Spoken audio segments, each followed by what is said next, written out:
Monsieur Brinkmann, vor langer Zeit legte meine Cousine André Dussault mir nahe, Ihnen zu schreiben. Sie wohnte bei ihren Eltern in Toul-Sainte-Croix, als sie ihr 1944 begegneten. Sie gab mir ihre Adresse. Zurzeit berichten alle Zeitungen über die Geschichte von 17 deutschen Soldaten, die 1944 in der Dordogne, im Südwesten Frankreichs, von Partisanen erschossen wurden. Vielleicht haben Sie in Deutschland auch davon erfahren. Von Juni bis September 1944 war ich als Partisan in Toul-Sainte-Croix untergebracht und habe eine Einheit von 7 Männern befehligt. Ende August haben wir sie und 3 weitere Kameraden auf offener Landstraße in Lyon, südlich von Châteauroux, gefangen genommen. Festgehalten in einem Schweinestall, bangten sie um ihr Schicksal. Sie alle schauten Familienfotos an, die sie bei sich trugen. An jenem Abend hat mir der Chef unserer Einheit befohlen, die Gefangenen am nächsten Morgen zu erschießen. Ich habe das abgelehnt. Die kategorische Weigerung hat ihnen 4 das Leben gerettet. Wir haben sie dann nach Toul-Sainte-Croix gebracht. Dort, in der Schule des Dorfes, hatten wir unser Hauptquartier. Später hat man sie dem Gefangenenlager von Guéret übergeben. Ich weiß nicht, ob sie noch in dieser Welt sind. Ich bin glücklich über die Versöhnung unserer beiden Völker. Möge sie ewig werden. Herzlich, ein Freund. Dupeyrat. Comme dans le midi. Ça va. Comme dans le midi, 3 fois. Vous avez fait bon voyage? Oui, ça a bien marché de venir d'ici, de Paris. C'est bien.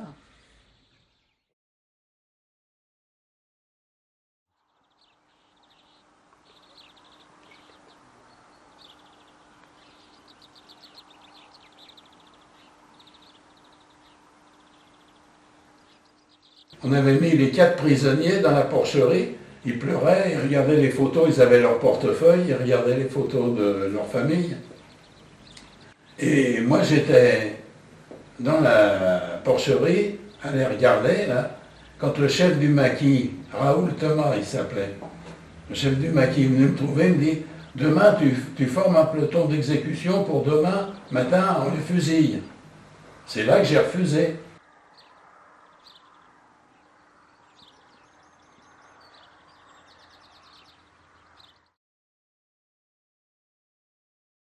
Am 9. September 1944 ergab sich Generalmajor Botho Henning-Elster östlich von Issoudun im Departement Indre mit etwa 25.000 deutschen Soldaten den Amerikanern. Am 19. August hatte der Rückzug der deutschen Truppen von der französischen Westküste begonnen. 100.000 Mann aus Einheiten der Wehrmacht, der Marine und der Luftwaffe zogen in 3 großen Kolonnen zu Fuß durch Zentralfrankreich. Die 100 Kilometer lange Kette der Marschierenden wurde gezielt angegriffen. Aus der Luft von den Alliierten, am Boden von französischen Widerstandskämpfern. Mein Vater hatte als Bordmechaniker bei der Kriegsmarine gearbeitet. Er bewegte sich in einer der 3 Kolonnen. Auf einem Motorrad fuhr er hinter einem Kleinlaster, in dem 3 deutsche Soldaten saßen. Als die Kolonne aus der Luft beschossen wurde, waren die 4 auf eine Nebenstraße ausgewichen. In dem Dorf Lyon wurden sie zum Anhalten gezwungen.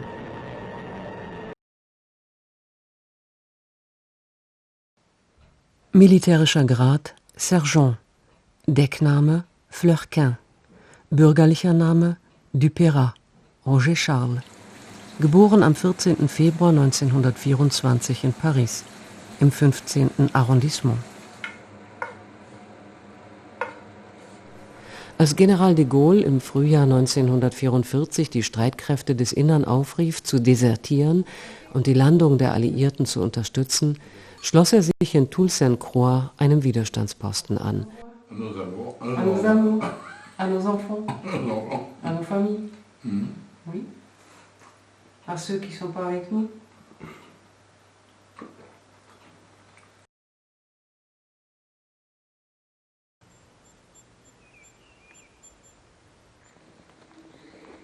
In Toul-Sainte-Croix leben nicht mehr als 50 Menschen.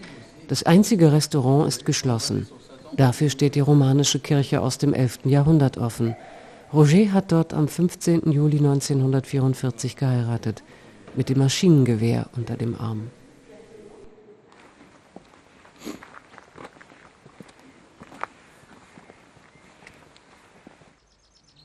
les maquisards, ils ont parfois passé même la nuit. Ah oui, moi j'y ai pour, couché. Je vais vous faire voir. Sur un palier. J'y ai couché. Nous sommes arrivés à deux ensemble, depuis Uriel, après avoir marché le long de chemin de fer d'Uriel à la Vaufranche, 25 km à peu près. Et puis on l'a trouvé dans une maison où il nous a reçus, quoi. Puis après on est descendu dans la ferme où on était censé être caché. Puis on a reçu une arme. Moi j'ai reçu comme chef de groupe de combat, j'ai reçu une mitraillette. Vous voyez le château de Boussac à gauche? Oui, la ville. Oui, je vois. Vous voyez, oui. Dans l'axe de la maison qui est en bas. Oui, je vois le château de Boussac. Châteauroux, ben voilà. Châteauroux est là. On couchait là, il passait nos nuits ici, sur ce palier. Et alors, la tour était... Vous étiez à deux ou à trois? À deux, oui.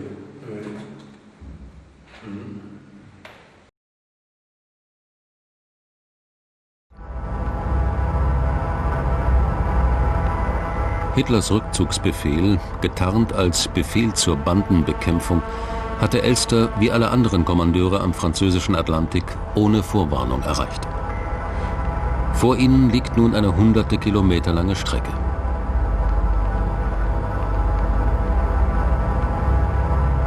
In 3 Marschgruppen soll der Weg entlang der Küste an Bordeaux vorbei nach Norden führen. Dann, nördlich des Massif Central, nach Osten. Angoulême, Poitiers, Châteauroux. Direction la frontière allemande. Châteauroux et votre père a été fait prisonnier afin ici. de franchir la Loire à Decize, Oui. seul passage encore accessible pour les Allemands. Châteauroux, Issoudun. Elster. On était descendu en voiture avec une Citroën décapotable. On arrive dans le pays, on montait pour libérer Châteauroux. Puis finalement, on n'y a pas été parce qu'il s'est libéré la veille, on n'a pas eu besoin d'y aller. On arrive dans le pays, il y a des gens qui nous disent « Oh, dans le café, là-bas, c'est des collaborateurs avec les Allemands, il vous ferait bien d'aller les voir et de leur faire la morale. » Alors, on dit « On va y aller », on part à 3 gars, et puis on laisse un de nos maquisards avec un fusil mitrailleur pour garder la voiture, puis il avait posé le fusil mitrailleur sur le trottoir. Et nous, on part. On n'avait pas fait 100 mètres, on entend une rafale de mitraillettes. On voit les Allemands qui sortent, les 3 de leur camion, les mains sur la tête, puis votre père derrière, qui a posé sa moto, puis ils arrivaient dans l'Huan. Ils avaient été disloqués par les avions anglais, les Spitfire de la Royal Air Force, qui les mitraillaient. Parce que la Luftwaffe n'existait plus à l'époque. Le collègue était près de la voiture, avec son fusil mitrailleur au pied. La rafale est passée sous la portière. Ils étaient 4, 3 dans le camion. C'était un camion français, un P45 Citroën. Il y avait un sac de sucre en poudre, un gros sac qui faisait peut-être 100 kilos, avec l'aigle et la croix gammée dessus. Il y avait ce canon de vin, il y avait cette mitrailleuse française et ce sac de sucre, je me souviens. Le soir même d'être pris, que le chef du maquis est venu me trouver, Raoul Thomas, c'était le fils d'un cafetier de Boussac. Il était communiste, instituteur. Il était instituteur aussi, je crois. Lui. Et c'est là qu'il est venu me trouver, comme ça. Moi, je le regardais. Il y avait 2-3 maquisards avec des mitraillettes qui gardaient votre père, puis les 4 Allemands. Et il m'a dit, tu prépares un peloton d'exécution pour demain matin. Il dit, moi, je refuse, je ne veux pas fusiller des gars désarmés comme ça, de sang-froid. Rogers klare Haltung verdankte mein Vater sein Leben. Hätte er anders gehandelt, gäbe es weder mich noch meine Schwester Nina und auch nicht unsere Kinder Marian und Linda.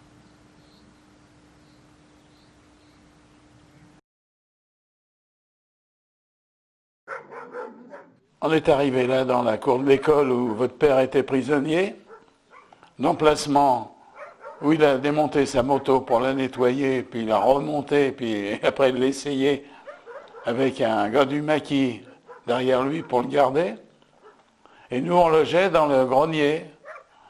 Au-dessus de lui, je ne sais pas où il logeait les 4 prisonniers. Il devait loger en bas, dans une pièce. Mais nous, on était dans le grenier de l'école. Et à ce moment-là, c'était en septembre. La libération de la région était terminée. Sinon, on n'aurait pas logé dans l'école.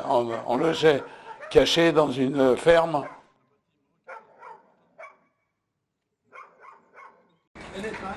Il y avait donc le maire, son fils et le fils du premier adjoint. Ils nous ont tiré dessus avec des fusils et des revolvers. Et moi, j'avais pris une balle là. Vous vous rendez compte, j'aurais été un peu plus à gauche, j'avais en plein cœur. C'est mon copain qui m'a dit, mais tu saignes, ça fait 2 trous dans la chemisette. À la Libération, il était prisonnier, il était rentré à l'hôpital, parce qu'avec des connaissances de médecin, il était rentré. Et moi, j'avais emmené des soldats à la visite médicale le matin à l'hôpital. Et puis je les attendais dans un couloir de l'hôpital. Puis il y avait un policier français avec une mitraillette qui se promenait dans le couloir. Puis il me dit, vous êtes d'Uriel, vous? Je lui ai demandé comment. Comment il sait? Je dis oui. Il me dit, ben, je garde Vernet, il s'appelait le maire. Je garde Vernet, je voulais le voir. Alors je dis oui. Il m'a fait rentrer dans la pièce. Et Vernet, c'était le... Oui, le maire qui m'avait tiré dessus. Et j'ai su que c'était lui, parce que ça pouvait être lui, son fils, ou le fils du premier adjoint. Oui. Et il m'a dit, oh mon petit gars, c'est pas toi que je voulais, c'est pas sur toi que je voulais tirer. Et monsieur, il me connaissait. J'aurais pu déposer contre lui, mais... Une plainte. Contre les plaintes. Et la Libération, c'était fini.